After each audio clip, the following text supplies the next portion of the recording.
back to my channel. Today I'm gonna talk about a book series that I recently finished and that I'm so in love with.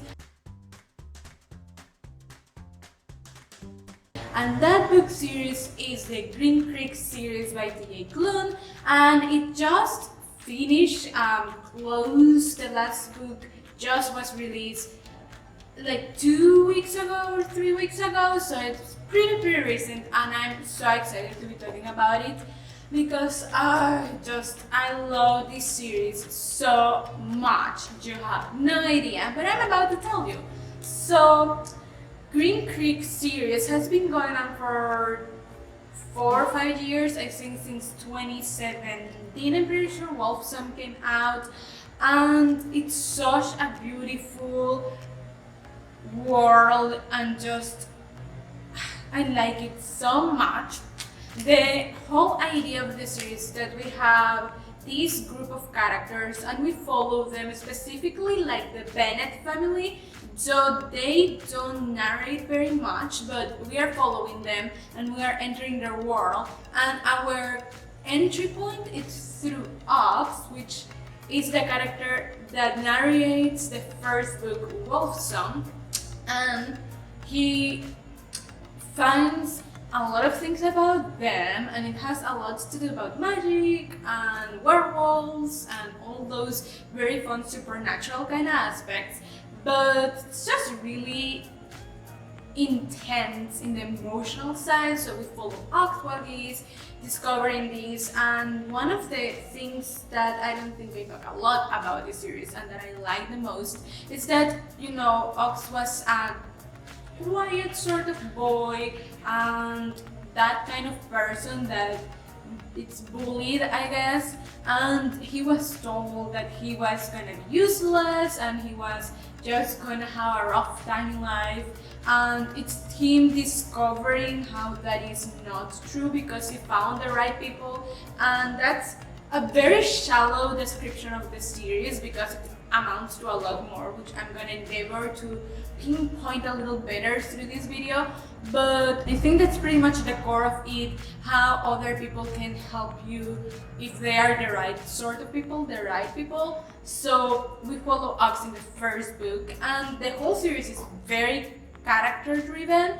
It has plot because it does have plot, but the characters do stole everything, and I think they are probably more character driven than plot driven, which I love because I'm all for a very good book that it has strong characters, even more than a book with a great plot. Even though that's important to me, I think characters are the center of it all. So yes, definitely it's a very important thing, and I just really enjoyed that.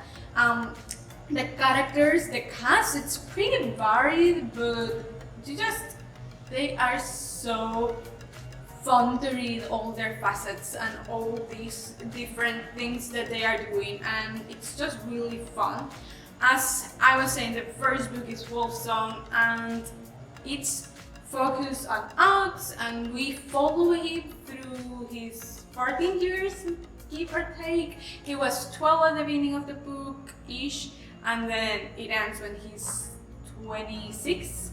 So that's basically how the whole series goes. We follow the characters, we follow their lives, which just adds a lot of weight to the point that you are reading, because you have seen them go through childhood moments that are important and all of that, but you get so much of the story of the characters with them that you feel this very strong connection with them. And I love that because it's so nice to have so much context that you are actually seeing more than just like remembering or stuff like that, which I don't know, it can also get a little confusing to some people because yes, you are going through past and present in a lot of the books, and there is not so much of a linear timeline. Wolfsong has a very linear timeline, but the next books, they jump a lot between past and present, and that can get a little confusing. But it's really fun, and I really enjoy the idea of how it all goes on. And the first book, it's probably the one with the least amount of plot. It's setting everything up very nicely, may I add. But it is the book that has the least plot. And that's not a bad thing because it's just really nice. But if you love plot, you are probably not gonna find that much in this first book. It develops a lot more going from the second book onward. But that's not a bad thing. You get to the world very well, you get to know the characters and love the characters a lot through the first book, and it sets the stage very well for everything that's going to come. The clues for everything that's gonna come are very much present and you can taste them if you know what you are looking for. Then you have Ravensong, the second book, and as I say, that's the point where the plot is thickening and you actually can like see what's gonna go on through the whole book, because in the first book I remember reading it and not being completely sure what the plot was gonna be about. And now this one sets things a lot more clearly, which is a nice thing once you realize, you know, we have 3 more books to go.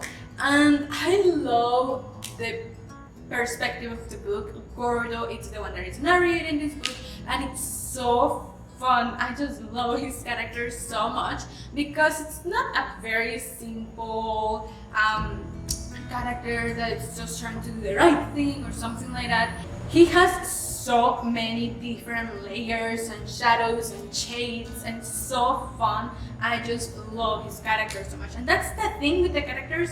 They are not unidimensional. They have so many different layers and you can see them all and get into the nuances of the characters, which is so fun.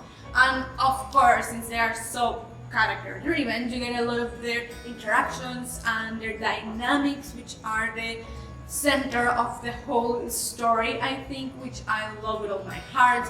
And especially the dynamics between family, they are very important and they are very highlighted, and the different dynamics that it all entails. The romance, it's a huge part in it too, don't get me wrong. There are 5 couples that you are seeing through the whole thing, and that's also something that the books focus a lot on. Each book is narrated from the perspective of one side of one couple, that they are sorting through things and stuff, so that's important.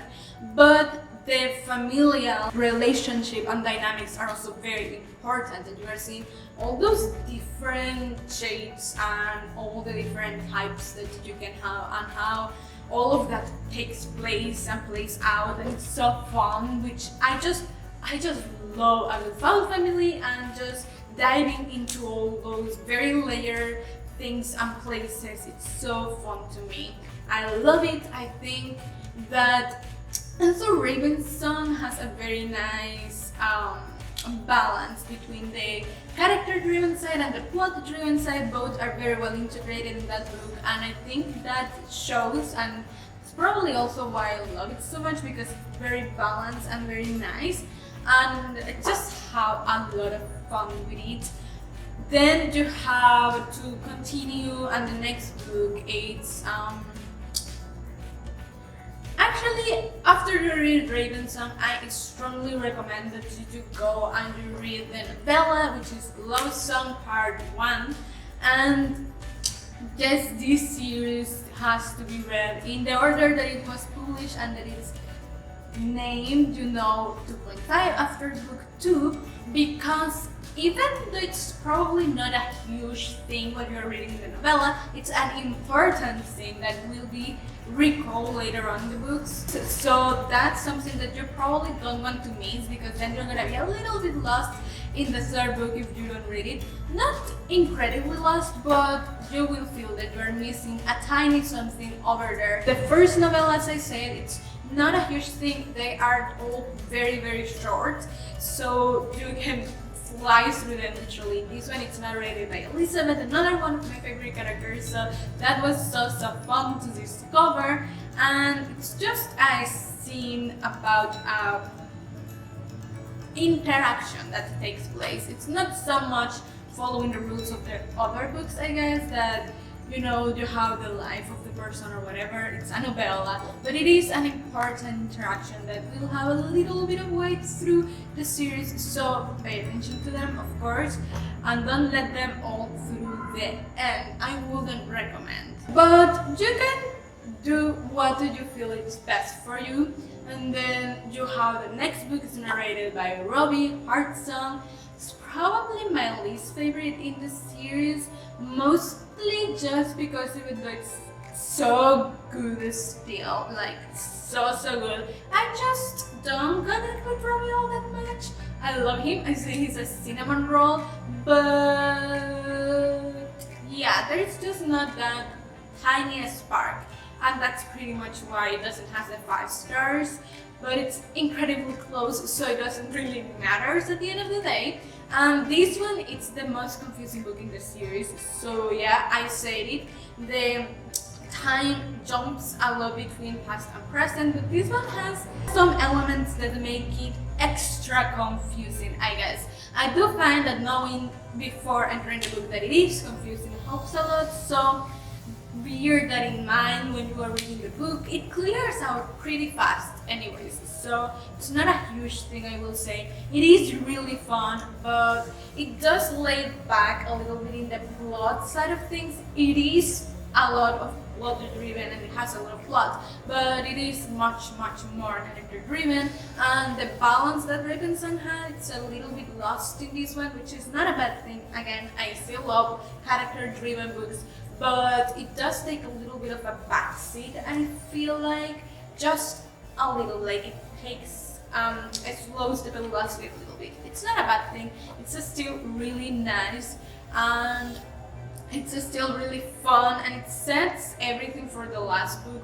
very well. It's also the book that has probably the most clues as to what it's going to go down in the last book, so pay attention to the little details because it has so many little things that in the first read that I gave it, because before the last book I reread the whole series, but in the first time I read it I didn't pay that much attention to those tiny details, and the second time I was like, oh my god, this is it. These are the clues and I need to remember them perfectly, and they did play out a huge part in the last book, which was really fun. And yeah, it sets things very intensely for the last book, which was really fun. And after this you have 2 novellas. You have Brothersong, which is really fun because it's the first time you get to see the narration of the Bennett brothers, which I was so interested into getting one of them to narrate something to me, and it's the first time you hear any of their voices, so that was really nice. And just a short series of scenes that set up for the last book. It's not overly important, honestly, just really fun. And then you have Wolfsong Part 2, and this one, it's again narrated by Elizabeth, but you do get a little bit of like a flash of her life, because you don't dwell on anything very long, but you do get a flash of her life, which is really nice because I was so curious about it and I really wanted to get that. So I'm eternally grateful that we got it, even if it was almost at the end. I don't really care, it was really fun, and it's just a nice transition for the last book, which is Brothersong. And oh my god, I'm so in love with that book. I think it's the perfect ending for the series. As I said, the whole series, it's very well plotted. You can see the clues for a reason that it's gonna go down, and it's so magical in everything that you literally feel like it makes just the perfect sense. I think there was no other way that could have gone down, like literally no other way for it to have gone down. So I really enjoyed that ending. I think it's very bittersweet, but it's just the right way to end the series. It couldn't end any other way, and I thought about any other way, and it couldn't have ended. It wouldn't have been satisfactory enough, it wouldn't have been rewarding enough, and it wouldn't have made quite the same amount of sense. It needed to end like that, and I think it was just the right ending, the perfect ending. It's narrated by Carter, and that was such a nice surprise because he's one of the Bennett brothers,